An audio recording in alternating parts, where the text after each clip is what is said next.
بسم اللہ الرحمن الرحیم۔ السلام علیکم۔ آپ ذرا تصور کیجئے حضرت ابراہیم علیہ السلام کی قربانیوں کا۔ کیسی وہ آزمائش کی گھڑی ہوگی کہ جب حضرت ابراہیم علیہ السلام کے لیے نمرود نے دہکتی ہوئی آگ تیار کروائی تھی۔ ایک طرف وہ نمرود جس نے خدائی کا دعویٰ کیا تھا، اس کی بھڑکائی ہوئی آگ تھی، اور اس کے وہ چیلے چپاٹے تھے جو حضرت ابراہیم علیہ السلام کے آگ میں جلنے کا تماشا دیکھنے کے لیے بے چین تھے اور خوش تھے کہ ہمارے بتوں کو برا بھلا کہنے والا آج کے بعد کوئی نہیں ہوگا، ہمارا مخالف ہمیشہ کے لیے ختم ہو جائے گا۔ اور دوسری طرف حضرت ابراہیم علیہ السلام کا اللہ پر ایمان تھا۔ جب حضرت ابراہیم علیہ السلام کو آگ میں ڈالا گیا تو اللہ نے آگ کو حکم دیا کہ اے آگ، تو ٹھنڈی اور سلامتی والی بن جا حضرت ابراہیم علیہ السلام پر، اور آگ ٹھنڈی ہو گئی۔ جان کی آزمائش کے بعد اولاد اور بیوی کی آزمائش کی باری آئی۔ آپ ایک بار پھر تصور کیجئے حضرت ابراہیم علیہ السلام کے اللہ پر یقین کا۔ حضرت ابراہیم علیہ السلام کو حکم ہوتا ہے کہ اپنی بیوی اور بچے کو سنسان وادی میں چھوڑ کر آئیے، جہاں نہ آدم ہے نہ آدم زاد ہے، ایسا ویرانہ کہ جہاں صرف چلچلاتی ہوئی دھوپ ہے، نہ کھانا ہے نہ پانی ہے، نہ کوئی عزیز رشتہ دار ہے، نہ کوئی خیال رکھنے والا ہے، اور یہاں تک کہ کوئی راہ گیر بھی نہیں ہے۔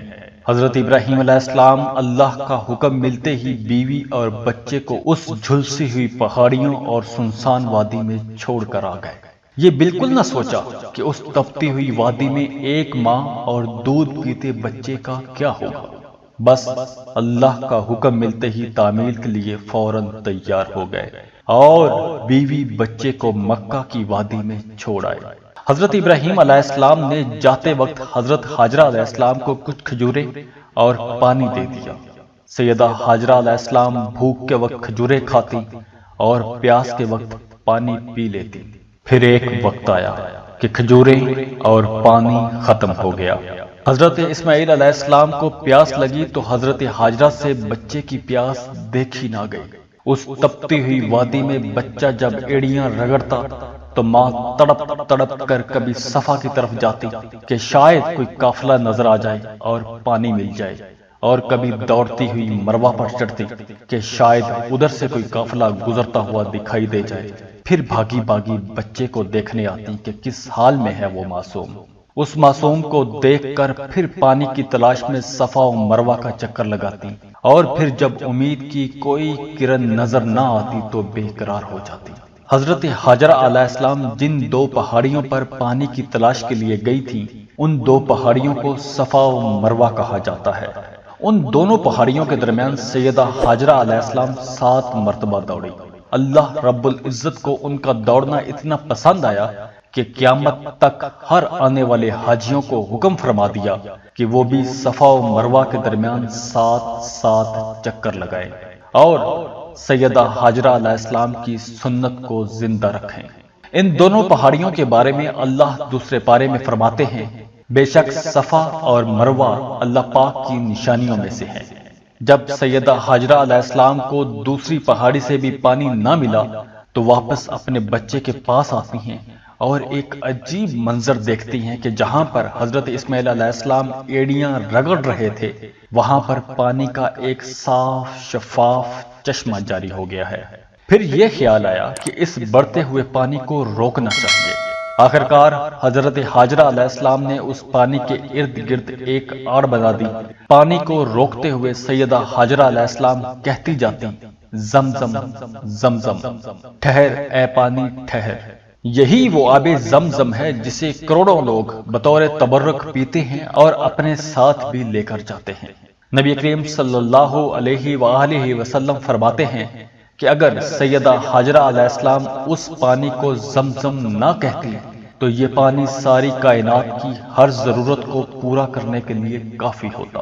آب زمزم بہنے لگا تو دور دراز جنگل سے پرندے بھی اپنی پیاس بجھانے کے لیے اس چشمے پر منڈلانے لگے۔ یہاں تک کہ قبیلہ بنی جرہم کا وہاں سے گزر ہوا جو یمن سے آئے تھے۔ انہوں نے ایک آدمی کو پانی کی تلاش کے لیے بھیجا۔ جب وہ آب زمزم کے قریب پہنچا تو کیا دیکھتا ہے کہ ایک عورت وہاں پر موجود ہے اور اس کی گود میں ایک بچہ ہے۔ اس آدمی نے قبیلے والوں کو پانی کی خبر دی تو وہاں سارا قافلہ پہنچ گیا۔ انہوں نے سیدہ حاجرہ علیہ السلام سے اجازت لی اور وہیں پر مقیم ہو گئے، حتیٰ کہ ایک وقت ایسا آیا کہ آبادی کا سلسلہ بڑھتا ہوا شہر کی شکل اختیار کر گیا اور مکہ معظمہ کے نام سے شہر موسوم کیا گیا۔ قربانی کی ایسی مثال اب کون پیش کر سکتا ہے کہ ابھی ایک امتحان ختم نہیں ہوا کہ دوسرا شروع ہو گیا۔ جب بچہ بڑا ہوا اور بوڑھے باپ کو کچھ سہارا دینے کے لائق ہوا تو حضرت ابراہیم علیہ السلام کو خواب میں دکھایا گیا کہ وہ اپنے لاڈلے بیٹے کو اللہ کی راہ میں قربان کر رہے ہیں۔ چونکہ انبیاء کرام کا خواب ہی وحی کے درجے میں ہوتا ہے، اسی لیے صبح اٹھتے ہی اس خواب کا ذکر اپنے بیٹے سے کیا اور پوچھا، بیٹا اسماعیل تمہاری اس بارے میں کیا رائے ہے؟ سو جب وہ لڑکا ایسی عمر کو پہنچا تو ابراہیم علیہ السلام کے ساتھ چلنے پھرنے لگا۔ تو ابراہیم علیہ السلام نے فرمایا، برخوردار میں دیکھتا ہوں کہ تم کو اللہ کے حکم سے ذبح کر رہا ہوں، سو تم بھی سوچ لو تمہاری کیا رائے ہے؟ وہ بولے، ابا جان آپ کو جو بھی حکم ہوا ہے آپ کیجئے، انشاءاللہ آپ مجھ کو صبر کرنے والوں میں سے دیکھیں گے۔ یہ امتحان کس قدر سخت تھا۔ اللہ نے ارمانوں سے مانگے ہوئے اس بیٹے کو قربان کرنے کا حکم اس وقت دیا جب یہ بیٹا اپنے باپ کے ساتھ چلنے پھرنے کے قابل ہو گیا تھا اور باپ کا سہارا بننے کی عمر میں بھی تھا۔ مفسرین نے لکھا ہے کہ اس وقت حضرت اسماعیل علیہ السلام کی عمر 13 برس تھی۔ یہ واقعہ جہاں باپ بیٹے کی قربانی کا ثبوت ہے، وہیں اس واقعے سے حضرت اسماعیل علیہ السلام کے بے مثال جذبے کا بھی پتہ چلتا ہے۔ ایک روایت میں ہے کہ حضرت ابراہیم علیہ السلام نے ذی الحجہ کی پہلی رات کو خواب دیکھا جس میں آپ کو آواز آئی کہ اے ابراہیم، اپنے رب کی بارگاہ میں قربانی کرو۔ جب صبح ہوئی تو حضرت ابراہیم علیہ السلام بیدار ہوئے اور بہت سی بکریاں خدا کی راہ میں قربان کر دی۔ پھر دوسری رات کو بھی یہی خواب دیکھا جس میں آپ علیہ السلام کو حکم مل رہا ہے کہ اے خلیل قربانی کرو۔ صبح ہوئی تو حضرت ابراہیم علیہ السلام نے بہت سی گائیں اور بکریاں اللہ کی راہ میں قربان کر دی۔ جب تیسری رات ہوئی تو آپ علیہ السلام نے وہی خواب دیکھا۔ صبح جاگے تو اونٹ خدا کی راہ میں قربان کر دیے۔ 8ویں ذی الحج تک یہی خواب کا سلسلہ جاری رہا۔ رات کو خواب میں حکم ہوتا کہ قربانی کرو، ہر صبح بیدار ہو کر راہ خدا میں جانور قربان کر دیتے۔ جب 8ویں رات میں خواب دیکھا اور قربانی کا حکم ہوا تو آپ علیہ السلام نے عرض کی کہ اے میرے پروردگار، کس چیز کی قربانی کروں؟ حکم ملا کہ اپنے لخت جگر حضرت اسماعیل علیہ السلام کی قربانی کرو۔ 9ویں ذی الحج کو خواب دیکھا کہ آپ علیہ السلام اپنے ہاتھ سے اپنے بیٹے اسماعیل کو ذبح کر رہے ہیں۔ صبح آنکھ کھلی تو یقین کر لیا کہ یہ حکم اللہ پاک کا ہے جس کی تعمیل ضروری ہے۔ 10ویں ذی الحج کو رات کو پھر خواب دیکھا۔ 10ویں ذی الحج کی صبح کو آپ علیہ السلام سیدہ حاجرہ علیہ السلام کے پاس تشریف لے گئے اور سیدہ حاجرہ علیہ السلام کو حکم دیا کہ حضرت اسماعیل علیہ السلام کو نہلا کر تیار کرو۔ سیدہ حاجرہ نے اپنے بیٹے کو نہلا دھلا کر خوشبو لگائی، تیار کر کے حضرت ابراہیم علیہ السلام کے حوالے کر دیا۔ حضرت ابراہیم علیہ السلام نے حضرت اسماعیل کا ہاتھ پکڑا۔ باپ بیٹا چھری اور رسی لے کر جبل عرفات کی طرف چل پڑے۔ کعبے سے کچھ دور پہنچے تو شیطان نے آپ علیہ السلام کو اس عظیم قربانی سے روکنا چاہا۔ سب سے پہلے شیطان حضرت اسماعیل علیہ السلام کی والدہ سیدہ حاجرہ علیہ السلام کے پاس آیا اور کہنے لگا، اے حاجرہ، کہ آپ کو معلوم ہے کہ حضرت ابراہیم علیہ السلام حضرت اسماعیل کو ذبح کرنے کے لیے لے گئے ہیں۔ سیدہ حاجرہ علیہ السلام نے کہا کہ یہ کیسے ہو سکتا ہے کہ باپ اپنے بیٹے کو ذبح کرے؟ شیطان بولا، حضرت ابراہیم علیہ السلام کو اللہ تعالیٰ کی طرف سے حکم ملا ہے کہ اپنے بیٹے کی قربانی کرو۔ سیدہ حاجرہ نے کہا، اے شخص، اگر خدا کا حکم اسی طرح ہے تو میں اور میرا بیٹا خدا کے حکم پر راضی ہیں۔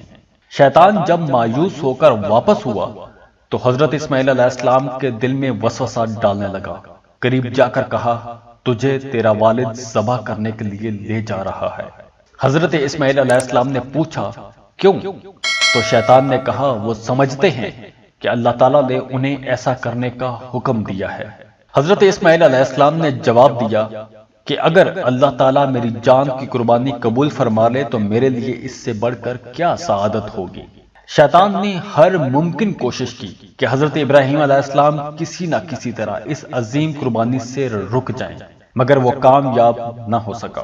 اس کے بعد شیطان حضرت ابراہیم علیہ السلام کے دل میں وسوسے ڈالنا شروع ہو گیا۔ حضرت ابراہیم علیہ السلام نبی تھے تو فوراً پہچان گئے کہ یہ کارنامہ شیطان کا ہے جو اس قربانی سے روکنے کے مشن پر ہے۔ آپ علیہ السلام نے اس کو دھتکارنے کے لیے پتھر اٹھا کر اسے مارنا شروع کیے اور فرمایا، اے شیطان دور ہو جا میری نظروں کے سامنے سے۔ اللہ تعالیٰ کو یہ ادائے ابراہیمی اتنی پسند آئی کہ قیامت تک حج کرنے والے حاجیوں کو حکم فرما دیا کہ میرے پیارے خلیل علیہ السلام کی سنت کو زندہ رکھنے کے لیے یہاں پر شیطان کو 7 کنکر مارے۔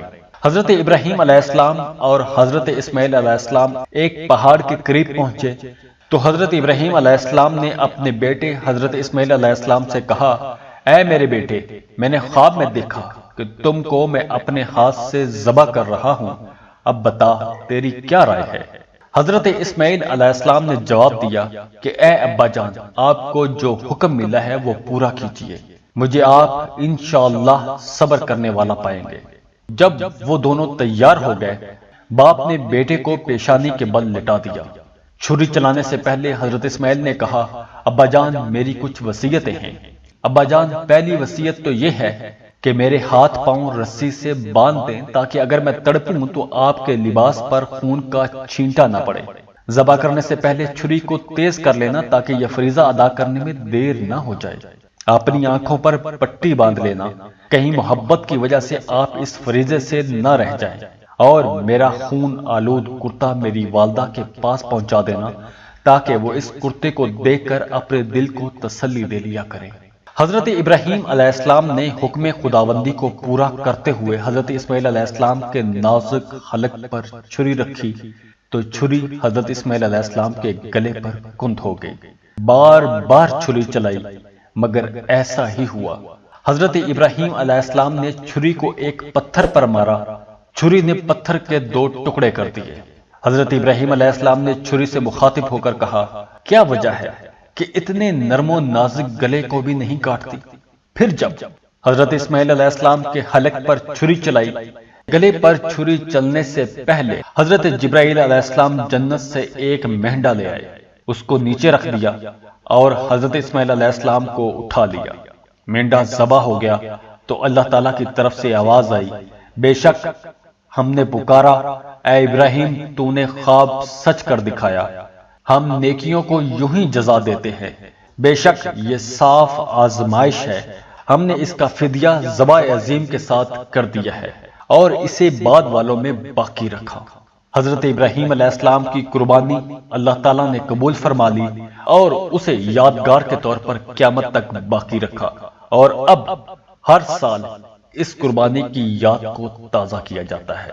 جاتے جاتے ویڈیو کو لائک ضرور کر لیں، انفو چنکس کو سبسکرائب کر لیں اور بیل آئیکن پر لازمی کلک کر لیں۔